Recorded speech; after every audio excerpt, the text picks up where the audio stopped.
Today we will cover production activity control.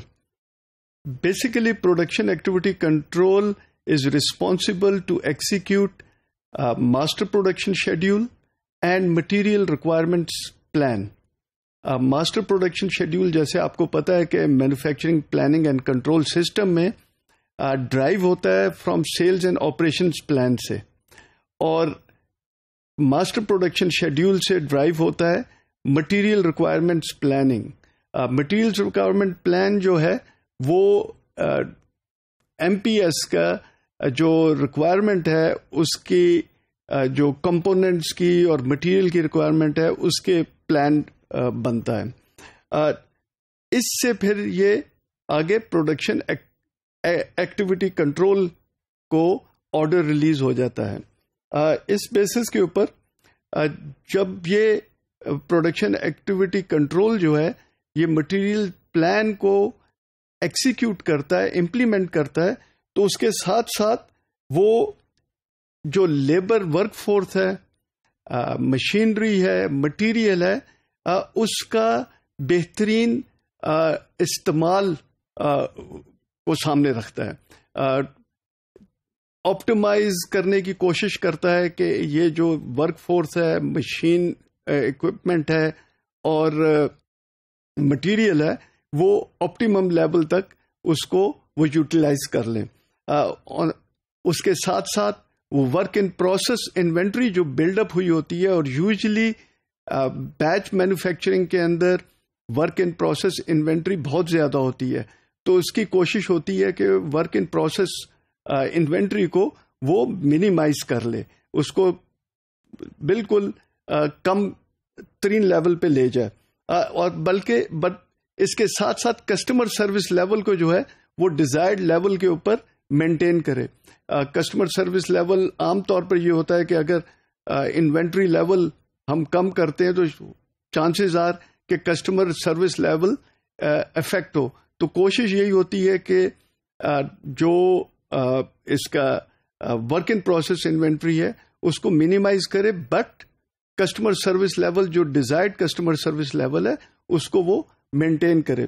Let's look at manufacturing planning and control کا جو ہم نے frame work develop کیا تھا اور ہم بہت بار ڈسکس بھی کر چکے ہیں. اس کے اندر سیلز اینڈ آپریشن پلان سے ہم نے ماسٹر پروڈکشن شیڈیول ڈرائیو کیا، اس کو ڈس ایگریگیٹ کیا اور اس کو ڈرائیو کیا. اس کے اندر ہمارے پاس جو شیڈیول ہے وہ اینڈ پروڈکٹس کا شیڈیول بنتا ہے. اینڈ پروڈکٹس کے بیسس کے اوپر، شیڈیول کے بیسس کے اوپر ہم مٹیریل ڈیٹیل مٹیریل پلاننگ کرتے ہیں، اور ڈیٹیل مٹیریل پلاننگ سے کے ساتھ ساتھ ہم کیپیسٹی پلاننگ کر ہم material and capacity plan develop کرتے ہیں. مٹیریل اینڈ کیپیسٹی پلان جو ہے basically that is M R P and C R P, capacity requirement planning and material requirement planning. اس سے پھر یہ جو shop floor scheduling and control system ہے، جس کو ہم شاپ فلور کنٹرول سسٹم کے نام سے بھی ریفر کرتے ہیں، اس کو آرڈر ریلیز ہوتے ہیں.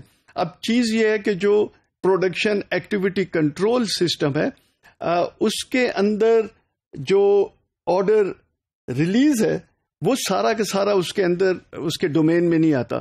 Order release is more connected to material plan, اور اس سے یہ آرڈر جو ریلیز ہے یہ basically it is release of order جو کہ شاپ فلور نے پروڈکشن شروع کر دینی ہے. لیکن shop floor scheduling and control جو ہے وہ ٹوٹل کا کمپلیٹلی پروڈکشن ایکٹیویٹی کنٹرول کے ڈومین کے اندر آتا ہے، وہ اس کو ہینڈل کر رہا ہوتا ہے. اسی طرح جو ریکوائرمنٹ وینڈر کو جاتی ہے for purchase of components and material, اس کے اندر پرچیزنگ کا جو پورشن ہے وہ فار ایگزامپل نیٹ ورکنگ ہے، کانٹریکٹ نیگوشیشن ہے، آرڈر پلیسمنٹ ہے، یہ سارا کا سارا it falls outside the PAC domain. PAC meaning production activity control domain. جبکہ vendor scheduling and follow up جو ہے وہ اب زیادہ تر پیک کے ڈومین کے اندر آ رہا ہے. For example just in time جو سسٹم جن کمپنیز میں امپلیمنٹ ہوا ہے وہ اس کو پیک کے ڈومین کے اندر لے کر آتے ہیں جو کہ وینڈر شیڈیولنگ اینڈ فالو اپ ہے. اور اب دوسری کمپنیز کے اندر بھی اس کو پیک کے ڈومین کے اندر کنسیڈر کیا جانے لگ گیا ہے.